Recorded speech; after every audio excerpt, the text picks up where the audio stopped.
तो और भाई लोग कैसे हो आप सब लोग मेरे यार। तो जैसा कि पिछले एपिसोड में हम सभी लोगों ने देखा कि एल्डर वू किनले को अपने सामने देखकर पूरी तरीके से किनले के साइड लेने लग गया था, जिसे देखने के बाद होंगलिंग एल्डर वू से पूछा था, एल्डर वू आखिरकार आपके कहने का क्या मतलब है। तो अब हमें इस एपिसोड के शुरुआत में दिखाया जाता है कि एल्डर वू बोलता है मेरा मतलब बहुत ही साफ है, एक बार सामान बिक जाने के बाद उसे वापस लिया नहीं जा सकता है। होंगलिंग बोलता है एल्डर वू हालांकि आप यूनझू में नंबर 1 एल्केमिस्ट हैं, लेकिन इस मेंशन का ऑनर प्रिंसेस इंगलुओ है, इसीलिए मैं ये जानना चाहता हूँ कि प्रिंसेस इस बारे में क्या सोचती है। प्रिंसेस बोलती है मुझे माफ करना यंग मास्टर यू, मेरी भी ओपिनियन एल्डर वू जैसे ही है। इस बात को सुनकर होंगलिंग काफी ज्यादा गुस्सा हो जाता है और अपने मन में बोलता है क्या वे यूझू में मेरे यू फैमिली को नाराज करने के जोखिम में भी उसे बचाना चाहता है। आखिरकार इस बच्चे का बैकग्राउंड क्या है। फिर वो एल्डर वू को बोलता है इसके बावजूद सड़क पर उसके हमले के बारे में क्या।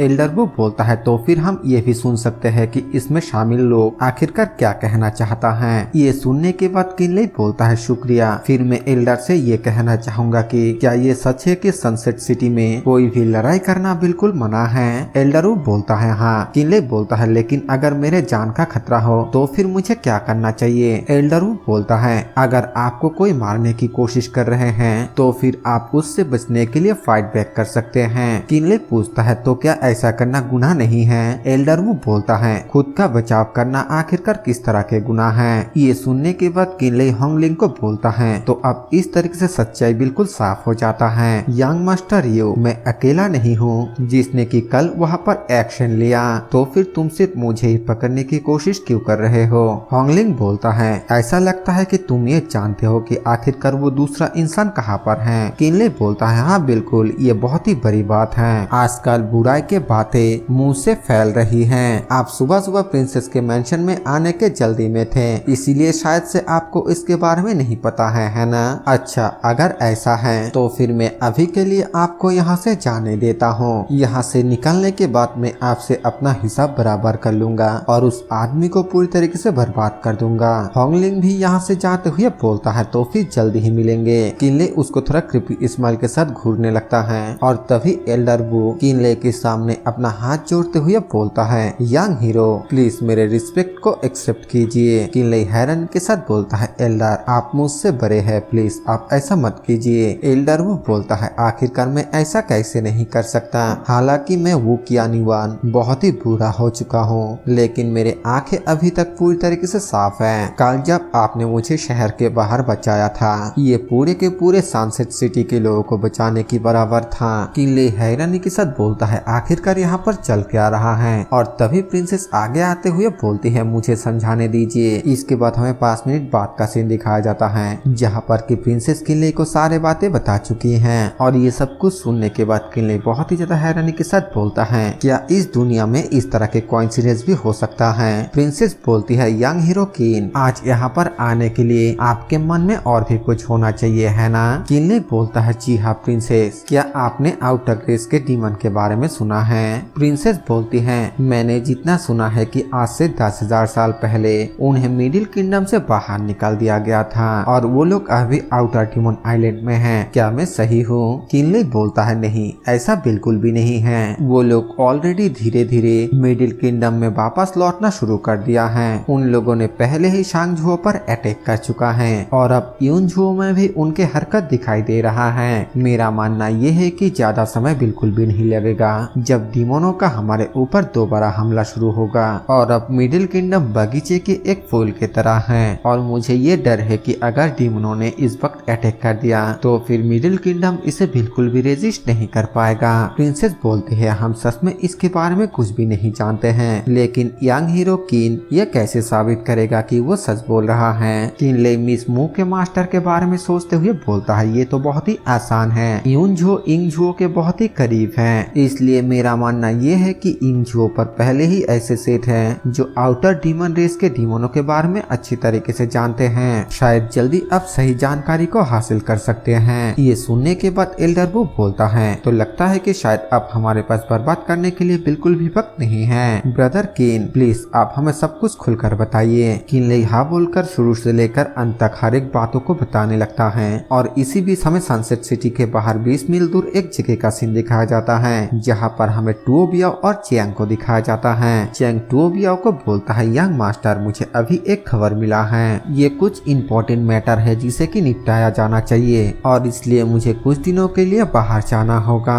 टुओ बियाओ बोलता है कोई दिक्कत नहीं, मैंने लगभग डीमन स्क्रिप्चर के सभी टेक्निकों को प्रैक्टिस कर लिया है। जब तक मैं इस डीमन नीडल को फॉलो करता हूँ, देर सवेर मैं उन डीमनों के छुपने की जगह का पता लगा लूंगा। चैंग बोलता है कांग्रेचुलेशंस यंग मास्टर, अगर हम इस मिशन को सक्सेसफुली पूरा कर देते हैं तो क्या ये एक बहुत बड़ा अचीवमेंट नहीं होगा। टुओ बियाओ बोलता है मेरा चापलूसी मत करो और याद रखना कि ये एक बहुत ही टॉप सीक्रेट मिशन है, अगर तुम इंफॉर्मेशन को लीक कर दिया तो फिर अपना ध्यान रखना। चैंग बोलता है आपको चिंता करने की कोई भी जरूरत नहीं है यंग मास्टर, मैं चैंग हेन क्यू किसी भी इंफॉर्मेशन का खुलासा नहीं करूंगा। इसके बाद चैंग उस जगह से दूसरी जगह पर आ जाता है और बहुत ही ज्यादा खुश होते हुए मन ही मन बोलता है टॉप सीक्रेट मिशन को रिवील नहीं किया जा सकता, एक ग्रेट अचीवमेंट उसके बारे में तो तब बात करेंगे जब तुम जिंदा रहोगे। जब तक हम स्प्रिट शॉट को इकट्ठा करते हैं और शेंग यांग के मेंशन से खजाने को हासिल करते हैं, उसके बाद मुझे तुम लोगों के लिए इधर उधर भागना नहीं पड़ेगा।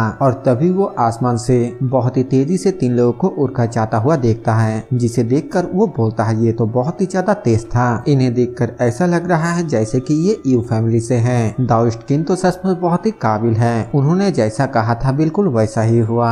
ऐसा लगता है कि शेंग यांग के इमोर्टल मेंशन के लिए हमें सबसे ज्यादा ध्यान देना होगा। जिसके बाद हमें उन तीनों बंदे को दिखाया जाता है, जिनमें से एक होंगलिन होता है और वो एक तरफ देखते हुए बोलता है गुफा में मौजूद आदमी मेरे बात सुनो, अपने हाथों को बांध लो और अपने गुनाह को कबूल करने के लिए बाहर आ जाओ। अगर तुम ऐसा करते हो तो फिर ये यंग मास्टर पुराने बातों को भुला सकता है, वरना तुम्हें पीटने के लिए मुझे दोष मत देना। और तभी हमें दिखाया जाता है कि उस गुफा के अंदर से कोई यानी कि टुओ बियाओ गुफा के ऊपर के हिस्से को तोड़ते हुए होंगलिन के सामने आ जाता है और उसको बोलता है आखिरकार तुम कौन हो, तुम्हारा यहाँ पर आकर एक सीन क्रिएट करने की हिम्मत कैसे हुई, क्या तुम अपने जिंदगी से थक चुके हो। होंगलिन बोलता है अरे तुम तो बहुत ही टफ बंदा हो। मजेदार बात तो ये है कि ये यंग मास्टर देखना चाहता है कि आखिरकार तुम्हारे ताकत कैसा है और फिर अपने दोनों बंदे को टुओ बियाओ को मार डालने का ऑर्डर देता है, जो सुनकर वो दोनों ही तेजी के साथ टुओ बियाओ की तरफ जाने लगता है और टुओ बियाओ भी अपना अटैक रेडी करते हुए बोलता है ये इतना भी ज्यादा आसान नहीं होने वाला है। लेकिन फिर हमें आसमान में एक जोरदार धमाका होता हुआ दिखाया जाता है और टुओ बियाओ तेजी के साथ आकर जमीन पर गिरता है, जिसके वजह से उसके मुंह से खून भी निकलने लगता है। वो बहुत ही ज्यादा हैरानी के साथ अपने मन में बोलता है आखिरकार ये सब हो क्या रहा है, मेरे ठिकाने के बारे में इन लोगों को कैसे पता चला, क्या ऐसा हो सकता है कि चांग ने इसके बारे में रिवील किया हो। होंगलिन हंसते हुए बोलता है अभी तुम्हारे पास जो घमंड था वो कहा गया, अब मैं तुम्हें खुद ही खत्म करने जा रहा हूँ, क्या तुम मरने के लिए तैयार हो। टुओबा बोलता है तुम अब सिर्फ गुइजन रियलम के लास्ट स्टेज पर हो और तुम मेरे सामने शो अप करने की हिम्मत कर रहे हो। फिर वो अपने किसी पावर का इस्तेमाल करते हुए बोलता है मैं शेर हूँ लेकिन मैं सिर्फ दहाड़ नहीं रहा था, क्या इसके वजह से तुम्हें ये लगा कि मैं सिर्फ एक बीमार बिल्ली हूँ। होंगलिन काफी ज्यादा हैरानी के साथ बोलता है डानियंग रियलम के फास्ट स्टेज और ये ऑरा तुम एक डिमोनिक कल्टिवेटर हो। टुओबा बोलता है हाँ बिल्कुल, मैं इयोनझो की सन फोर्ट्रेस का यंग मास्टर टुओबा शी हुआ हूँ। होंगलिन ये सुनकर और भी ज्यादा हैरान होते हुए बोलता है क्या सन फोर्ट्रेस और वो इंझो से हैं। अरे नहीं, मुझे तो धोखा दिया गया है, वो किनले आखिरकार उसकी हिम्मत कैसे हुआ, उसने जानबूझकर मुझे फुसलाकर अपना बदला लेने के लिए यहाँ पर भेजा, यहाँ तक कि यू फैमिली के लोग भी सन फोर्ट्रेस के लोगों को अफेंड करने की हिम्मत नहीं कर सकता। फिर वो तुरंत ही अपने बंदों को बोलता है जाओ और जाकर इसे मार दो, लेकिन इस चीज से वो बंदे काफी ज्यादा घबरा रहा होता है। वो बोलता है लेकिन यंग मास्टर उसके आइडेंटिटी। होंगलिन गुस्से से चिल्लाते हुए बोलता है बेवकूफ, इस हालत में उसके आइडेंटिटी के बारे में भूल जाओ, जब तक वो मर जाता है तब तक सब कुछ ठीक होगा, मेरे बात मानो, इसके लिए चाहे तुम्हें कुछ भी क्यों ना करना पड़े, लेकिन उसे यहाँ से जाने बिल्कुल भी मत देना। वो दोनों हाँ बोलता है, जिसके बाद यहाँ से सीन चेंज होकर हमें प्रिंसेस के मेंशन का सीन दिखाया जाता है, जहाँ पर कि एक बंदा प्रिंसेस के पास आकर बोलता है प्रिंसेस रिपोर्टिंग, हमारे जासूसों से नया इंफॉर्मेशन हासिल हुआ। होंगलिन किसी से बदला लेने के लिए अपने साथ 2 डानियंग रियलम के कल्टिवेटर को ले आया। आखिर में एक काफी ज्यादा खतरनाक लड़ाई के बाद होंगलिन थोड़ा सा घायल हो गया, जबकि बाकी के 3 उसके साथ मर गया। ये सुनते ही किनली काफी ज्यादा खुश होकर स्माइल करने लगता है। एल्डर वो हैरानी के साथ बोलता है क्या मारा गया, क्या ये लड़ाई इतना ज्यादा खतरनाक था? वो बंदा बोलता है हाँ, और इसके अलावा उस जगह से एक बहुत ही अजीब ट्रेजर मिला जो डीमोनो के साथ संबंधित प्रतीत होता है। एल्डरवू बोलता है क्या ये फिर से डीमन रेस है? प्रिंसेस बोलती है ऐसा लगता है कि यंग मास्टर किन ने जो कहा वो बिल्कुल सच है। डीमनों ने सच में यूनझो पर हमला कर दिया है, ये सच में हमारे ओर से फेलियर है। फिर प्रिंसेस एल्डरवू को बोलती है एल्डरवू, आप और यंग मास्टर किन उस डिमोनिक ट्रेजर को चेक करने के लिए शहर के बाहर जाएंगे, और अगर कोई भी डाउट हुआ तो फिर मुझे एक मैसेज भेज दीजिएगा। एल्डरवू बोलता है हाँ, और फिर किनले को बोलता है ब्रदर केन क्या अब हम चले? किनले भी बोलता है हाँ बिल्कुल, डीमनों को बाहर निकलने के लिए मैं पूरी तरीके से तैयार हूँ। इसके बाद हमें दिखाया जाता है कि वो दोनों यहाँ से निकल जाता है, और ठीक उसी वक्त हमें प्रिंसेस के मेंशन के साउथ एंड गेट में एक बंदे को दिखाया जाता है जो कि छुपकर इस जगह की जासूसी कर रहा था। फिर हमें उस बंदे को दिखाया जाता है जो कि और कोई नहीं बल्कि मास्टर जिया का भाई जिया चुनक्यू है, जो कि किनले से अपने बड़े भाई के मौत के बदला लेने के मकसद से यहाँ पर आया है। फिलहाल के लिए हमें यहाँ पर नहीं बताया जाता है कि आखिरकार वो यहाँ पर आया क्यों था, लेकिन इसके बारे में हमें आगे चलकर पता चलेगा। इसके बाद हमें लगभग आधे घंटे बाद सनसेट सिटी के बाहर का सीन दिखाया जाता है, जहाँ पर कि किनले और एल्डरवू होंगलिन के पास आया है। किनले होंगलिन को बोलता है यंग मास्टर यू हम फिर से मिल गए। होंगलिन बोलता है किनले तुम बिल्कुल सही वक्त पर आए हो। किनले बोलता है आखिरकार तुम इतना गुस्सा क्यों कर रहे हो? इस तरीके से पेश मत आओ जैसे कि तुम नहीं जानते हो कि आखिरकार तुमने क्या किया। होंगलिन टू बियाओ के बारे में बात करते हुए बोलता है उस आदमी को मारने के बाद हमें उससे जुआन डिमोनिक स्क्रिप्चर मिला।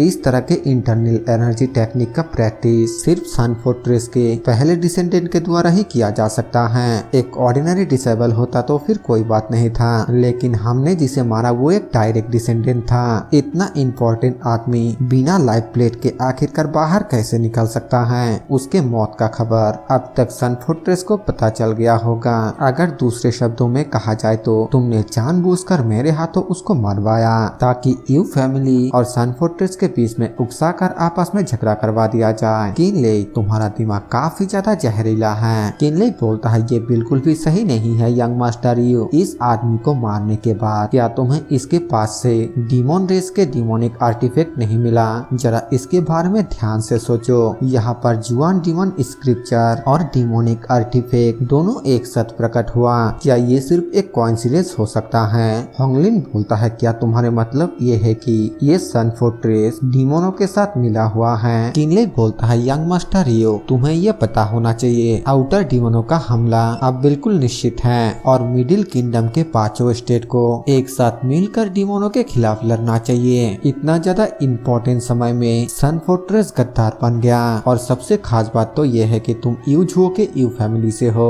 होंगलिन बोलता है हाँ ये सच है, लेकिन क्या तुम मुझे बेकार में ही इसका क्रेडिट दोगे? किनले बोलता है क्यों नहीं, अगर तुम मेरे ऊपर से अपना गुस्सा थूक देते हो तो फिर क्रेडिट तुम्हारा होगा। होंगलिन बोलता है अपनी जिंदगी के लिए एक क्रेडिट का इस्तेमाल कर रहे हो। किनले तुम्हारा कैलकुलेशन काफी ज्यादा अच्छा है, इसलिए अब से हम दोनों बिल्कुल फ्री और क्लियर होंगे, और हम दोनों के बीच अब और कोई भी नफरत नहीं होगा। किनले बोलता है बहुत अच्छे। इसके बाद होंगलिन बोलता है तो एल्डरवू के यहाँ पर आने का वजह क्या है? एल्डरवू बोलता है मैंने अभी अभी सुना है कि यंग मास्टर यू को एक डिमोनिक आर्टिफैक्ट मिला है, इसलिए मैं उसे चेक करने के लिए आया हूँ। अब जबकि डीमंस हमारे ऊपर हमला कर रहा है, हम कोई भी लापरवाही नहीं कर सकते हैं। होंगलिन अपने पास से उस नीडल को बाहर निकालते हुए बोलता है तो बस आप यहाँ पर इसकी जांच करने के लिए आए हैं, ठीक है तो आप ऐसा कर सकते हैं। एल्डरवू उसे देखते हुए बोलता है तो ये है डिमोनिक ट्रेजर, लेकिन ये तो कुछ खास दिखाई नहीं दे रहा है। और तभी अचानक वो नीडल बहुत ही तेजी से हरकत करने लगता है, जो देखकर किनले बोलता है एल्डरवू देखिए ये डिमोनिक आर्टिफैक्ट एक डायरेक्शन की तरफ पॉइंट कर रहा है। इस चीज को देखकर एल्डरवू काफी ज्यादा सोच में पड़ जाता है और हैरानी के साथ बोलता है क्या इसका मतलब ऐसा हो सकता है? फिर वो तुरंत ही किनले को बोलता है लिटिल ब्रदर केन ये एक बहुत ही जरूरी मामला है, इसीलिए आपको तुरंत ही सनसेट सिटी पर वापस जाना होगा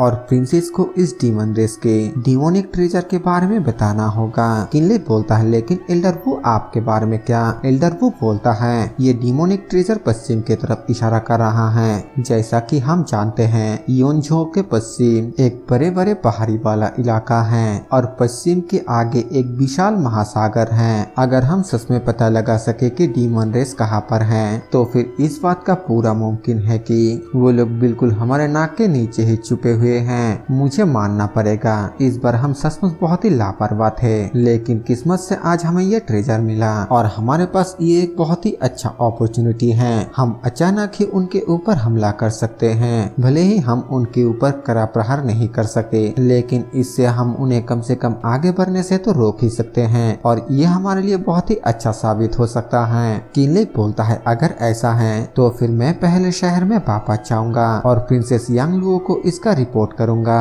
एल्डर वो इसके लिए किनले को शुक्रिया बोलता है और होंगलिन से पूछता है यंग मास्टर यू आपका इस बात से क्या प्लान है। होंगलिन बोलता है अब जबकि मैंने सन फोर्ट्रेस के साजिश का पता लगा लिया है तो अब मैं नॉर्मली बहुत ही ज्यादा क्यूरियस हूँ ये जानने के लिए कि आखिरकार अब वो लोग क्या करना चाहता है। एल्डर वो डीमनों को ढूंढने के लिए मेरा फैमिली भी इसमें मदद करने के लिए तैयार है। और फिर वो मनी मन इस्तेमाल करते हुए बोलता है जितना ज्यादा एविडेंस होगा उतना ही ज्यादा सन फोर्ट्रेस के लोगों के लिए अपने रास्ते पर बात करना मुश्किल होगा।